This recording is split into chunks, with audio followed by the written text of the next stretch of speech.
కొన్ని గొప్ప సినిమాలు హిందీలో రీమేక్ అయినప్పుడు ఎందుకు మీరు డైరెక్ట్ చేయలేదు? అంటే శుభలగ్నం కూడా ఒకటి. శుభలగ్నం వచ్చినప్పుడు నేను అంటే నాకు అప్పుడు డేట్లు కొంచెం టఫ్గా అనిపించినాయి అండి. అంత బిజీగా ఉండేవారు అప్పుడు? చాలా బిజీగా ఉండేవాడిని అండి. అప్పుడు అనిల్ కపూర్ గారు అడిగారు నన్ను, శ్రీదేవి హీరోయిన్ అండి. జుదయా సార్? జుదయ్ కోసం ఆయన అడిగారు, అది శుభలగ్నమే చేశారు వాళ్ళు. అడిగినప్పుడు నేను చేయలేదు. తర్వాత నో ఎంట్రీ వచ్చింది. ఆ తర్వాత మళ్ళీ ఇంకొక సినిమా ఏదో అజయ్ దేవగన్ చేశాడండి ఇంకోటి, హౌస్ఫుల్ అలాగని. మొత్తం సినిమాలన్నీ కూడా రీమేక్ అక్కడ కూడా సెన్సేషనల్ హిట్స్ అయినాయి అండి. అన్ని హిట్స్, పెద్ద హిట్స్ అండి చాలా సార్. అదే కదా, అందుకే అంత ఆత్మ ఉండే కథలు, అంత ఆత్మ ఉండే సినిమాలు ఒక్కసారిగా కృష్ణారెడ్డి గారు అండ్ ఆ జానర్ ఆఫ్ సినిమాలు మాయమైపోయాయి. ఇప్పుడు మళ్ళీ మీరు రావడం చాలా మాది ఆనందం. బికాస్ మంచి కామెడీ ఉంటుంది, టైమింగ్ ఉంటుంది, ఒక ఆత్మ కథ ఉంటుంది అందులో అని వెయిటింగ్ సార్. ఈ ద నాలెడ్జ్ కోసం. చైనీస్ విలనా సార్? అక్కడికి వెళ్ళి పట్టుకొచ్చారా? ఇక్కడే ఉంటారు ఆయన?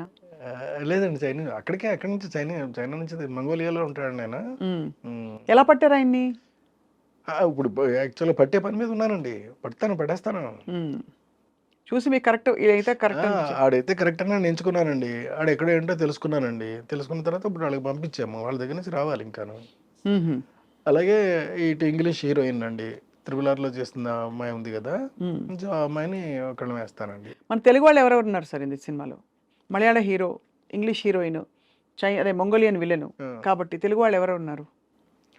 తెలుగు వాళ్ళు అని అంటే ఇప్పుడు అనుపమ్ ఖేర్ ఒక అతను ఉన్నాడండి, ఆయన హిందీ అతను. ఇంక మిగతా చిన్న కాస్టింగ్ ఏదైనా ఉంటే తెలుగు వాళ్ళు ఉంటారండి. మీ హిట్ కాంబినేషన్స్ లో వచ్చిన స్టార్స్ ఎవరైనా ఉంటారు? ఒక్కళ్ళు కూడా ఉండరు. అంటే ఉదాహరణకి జగపతి బాబు గారు కానీ, లేదు మన రాజేంద్ర ప్రసాద్ గారు కానీ, అలీ గారు కానీ, బాబు మోహన్ గారు కానీ ఎవరు లేరు.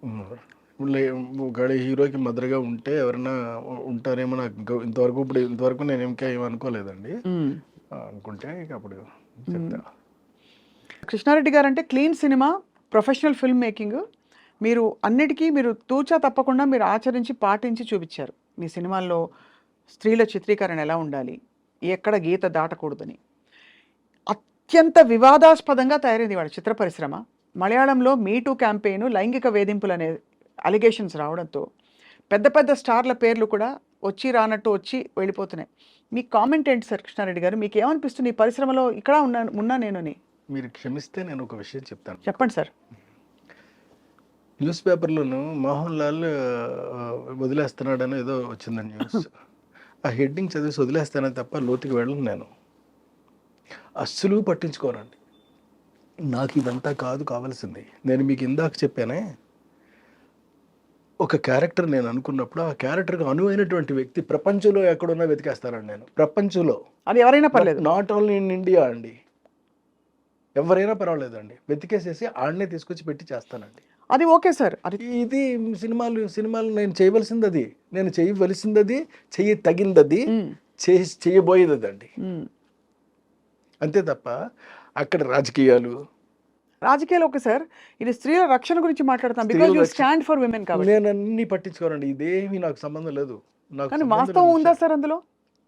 ఏమో ఈ వేధింపులలో లేకపోతే ఈ అలిగేషన్స్ ఏవైతే ఒక జస్టిస్ కమిషన్ రిపోర్ట్ నేను ఎలా చెప్పగలుగుతానండి? నేనేమి చెప్పలేనండి ఆ విషయంలో. నేను వాటిని జోలికి వెళ్ళను, వాటిని పట్టించుకోను, వాటిని తెలుసుకోను. నాకు ఆ ఇంట్రెస్ట్ లేదండి. అంతే. నాకల్లా ఒకటే, నా క్యారెక్టర్గా అనువైనటువంటి వ్యక్తి ఉంటే తీసి సినిమా తీసేయడమే. ఓకే, ఇలా చెప్పండి సార్. మీ సెట్లో డిసిప్లిన్ ఉండేలాగా మీరు ఎలా పాటించుకుంటూ లాక్కొచ్చారు అన్ని సినిమాలకి? మీ సెట్స్లో వివాదాలు ఇటువంటివి రాకుండా మీ యూనిట్లో హీరోలు, హీరోయిన్లు, క్యారెక్టర్ ఆర్టిస్టులు సాధారణంగా ఏంటంటే మన క్యారెక్టర్ తెలిసిన తర్వాత అండి ఎవరైనప్పటికీ కూడా అలాగే ఉంటారు, అలాగే ప్రవర్తిస్తారు అక్కడ అంటారు. అంటే ఇప్పుడు ఆహ్వానంలో రమ్యకృష్ణ గారు చేశారు, పెద్దవాడు బాహుబలిలో కూడా చేశారు. అప్పుడు రమ్యకృష్ణ గారు చేసినప్పుడు ఎంత అందంగా చూసుకునేవాడు అంటే, ఆవిడ లాస్ట్ డే షూటింగ్ అయిపోయి కంప్లీట్ అయి వెళ్ళిపోతున్నప్పుడు అండి, పట్టుబట్టలు పెట్టి వెండి పళ్ళులో అందులో పెట్టండి, దానిపైన ఒక 10,000 రూపాయలు డబ్బులు పెట్టి, కుంకుమ పెట్టి, ఆవిడకి బొట్టు పెట్టి మరీ పంపించామండి. ఆవిడ ఏడ్చేశారండి పట్టుకొని. ఆ సన్నివేశం నాకు ఇప్పటికీ కూడా గుర్తుంది. Great sir. అంతటి మర్యాద ఇచ్చేటటువంటి మనం మిగతా నేర్చుకోవాల్సిన అవసరం అయితే నాకైతే లేదండి. Correct sir. అదే అదే చాలా ఆశ్చర్యం. ఇప్పుడు అంటే ఈ వివాదాల వల్ల ఒక చుక్క విషయం అంటారు కదా ఇప్పుడు సార్. సౌందర్య లాంటిది ఆర్టిస్ట్ ఉందండి. ఎంత గొప్ప నటి సార్. అన్యాయం. ఎంత మంచి యాక్ట్రెస్ అండి ఆవిడ. ఆవిడ ఒక సినిమాలో చేయనన్నానని తనంతట తానే ఫోన్ చేసి మళ్ళీ నా సినిమాలో యాక్ట్ చేసింది బాబు మోహన్ పక్కనే అని అంటే మీరు ఆలోచించండి హౌ కరెక్ట్ సార్. అంటే హౌ ఆర్ మెయింటైనింగ్. మనం మెయింటెనెన్స్ చేసే విధానాన్ని బట్టి ఇదంతా ఆధారపడి ఉంటుందండి. అవును సార్. వీడు ఆ గొడవల్లోకి వెళ్ళడం, వీడికి ఇవన్నీ అనవసరం. అతని పద్ధతి ఏదో అతనిది, అతను ఇదిలో అతను ఉంటాడు అంతే. దానికి వాళ్ళు నచ్చితే వస్తారండి. ఒకవేళ నచ్చలేదు మానేస్తారు, మళ్ళీ నచ్చింది మళ్ళీ వస్తారు. అంతే కదా. అస్సలు ఏమీ ఇబ్బంది లేదండి, ఇబ్బంది లేదు. దేనికి సమస్య లేదు. ఇప్పుడు ఈ మలయాళ హీరో ఎవరో చెప్పరా సార్ మాకు? ఎస్టాబ్లిష్డ్ హీరో అని చెప్పారు. అంటే ఒక ఎస్టాబ్లిష్డ్ హీరో అండి, మలయాళం హీరో సిజ్జు విల్సన్ అలాగేనండి అతని పేరు. అతన్ని పట్టుకొని వస్తారండి. సో అతనితో మాట్లాడాలి. ఇంకా మాట్లాడాలండి, ఇంకా మాట్లాడాలి. నేను వేసుకున్నాను అంతే, మీ లెక్కలు అంతే, లెక్కలు తప్పకుండా అది. సో అయితే సార్ ఇప్పుడున్న పరిస్థితుల్లో మరి ఈ సినిమా మా బహుభాషల్లో తీస్తారా, ఒక తెలుగులోనే ఉంటుందా? లేదండి, బహుభాషల్లో చేస్తానండి. ఇంగ్లీష్లో చేస్తాను, మలయాళంలో చేస్తాను, హిందీలో చేస్తాను, ఇంకెలా ఏ భాషలో వీలైతే ఆ భాషలలో చేస్తానండి. ఏమో రేపు పొద్దున జనానికి నచ్చింది అనుకోండి, దానికి బ్రహ్మరథం పడితే వాళ్ళే తర్జుమా చేయించుకుంటారు ఎక్కడెక్కడికో, కన్నడ, మలయాళం, హిందీ. ఇవన్నీ కాకుండానండి జపనీస్ లాంగ్వేజ్, చైనీస్ లాంగ్వేజెస్లో కూడా వెళ్ళిపోవచ్చు. అవును, అక్కడ మొంగలియన్ విలన్ ఉండగా ఏముంది, ఆత్మ ఒకళ్ళు చాలు కదా సార్ సినిమా నడిపించడానికి. కృష్ణారెడ్డి గారు, మీరు వర్క్ చేసిన చాలా అత్యంత ఇష్టమైన హీరోయిన్ సౌందర్య గారు వెళ్ళిపోయిన టైంలో అకస్మాత్తుగా జరిగిన ఆ సందర్భానికి మీరు ఎలా తట్టుకున్నారు? నేను అసలు కొంతకాలం ఆవిడ యాక్ట్ చేసిన సినిమాలు ఏవి కూడా చూడలేకపోయానండి. నా వల్ల కాలేదు, నేను స్విచ్ ఆఫ్ చేసేసేవాడిని.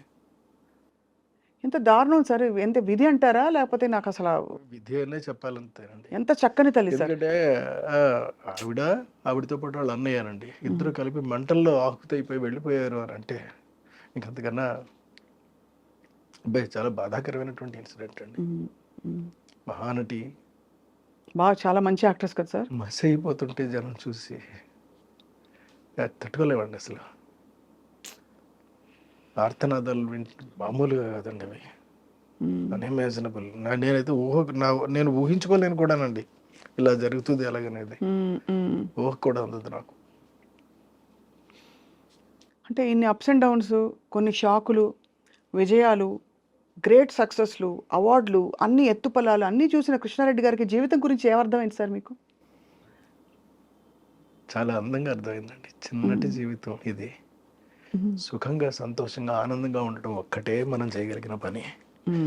ఇక మిగతావి ఇవన్నీ కూడా కృష్ణుడు చెప్పినట్టండి భగవద్గీతలో, మిగతావన్నీ కూడా భగవంతుడికి వదిలేయాలి. మనం చేసే పనులు భగవంతుడికి వదిలేయాలండి. నువ్వు ఏం చేస్తావో చేసుకో, నేను చేసేది నేను చేస్తున్నాను, అది కూడా నువ్వు ఇచ్చిన దానివల్లే నేను చేస్తున్నాను, నేను చేయగలుగుతున్నాను. చేత నా చేత చేయిస్తున్నావు కాబట్టి దాని రిజల్ట్ కూడా నీకు సంబంధించింది, నాకు ఏ విధంగానూ సంబంధం లేదు. ఇది నేను తెలుసుకున్నటువంటిదండి. అంచేత ఎందుకు ఈ కాస్త కోసం దర్పాన్ని ప్రదర్శించి, అహాన్ని చూపెట్టి, ఎదుటి వాళ్ళని అగౌరవంగా మాట్లాడి ఇది చేయొద్దు.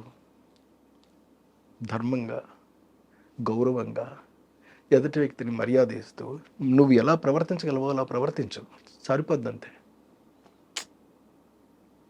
ఇది ఒకటి నేను నేర్చుకున్నదండి. Excellent sir.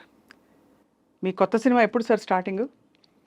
బహుశా 2 monthsలో స్టార్ట్ అవుతుందండి. ఎక్కడెక్కడ షూటింగ్ అడగచ్చా? అప్పుడు ఇంకా ప్లానింగ్ అడగొచ్చండి. మొత్తం అన్ని ఏర్పాట్లు చేసేసుకుంటున్నాం అండి అన్నిటికీ కూడాను. అంటే 90% రామోజీ ఫిలిం సిటీలో చేస్తానండి. ఇక్కడే. ఓకే. అయితే డెఫినెట్గా ఇది ఫ్యాంటసీ కాబట్టి ఎవ్రీబడి ఈజ్ వెయిటింగ్. ఎందుకంటే ఈ మధ్య కొంచెం ఇలా నాలెడ్జ్తో కూడినవి, పురాతనమైన నాలెడ్జ్ మన చేతిలోకి రావడం, ఇలాంటి సినిమాలు వినంగానే మంచి జోష్ వస్తుంది అందరిలో. తప్పకుండా అండ్ ఐ థింక్ భారతీయ సంపద అంత గొప్పది కాబట్టి అవును. అది సార్. సో అయితే కృష్ణారెడ్డి గారికి మేము all the very very best అని నమస్కరించి చెప్తూ, సార్ కృష్ణారెడ్డి గారు మీరు దైనందిన జీవితంలో మీరు ఏం చేస్తారు ఇప్పుడు? సినిమాలు చూడడం, రాసుకోవడం ఇవి కాకుండా ఎనీ అదర్ హాబీస్? ఇంక మిగతా ఏం పెట్టుకోరండి.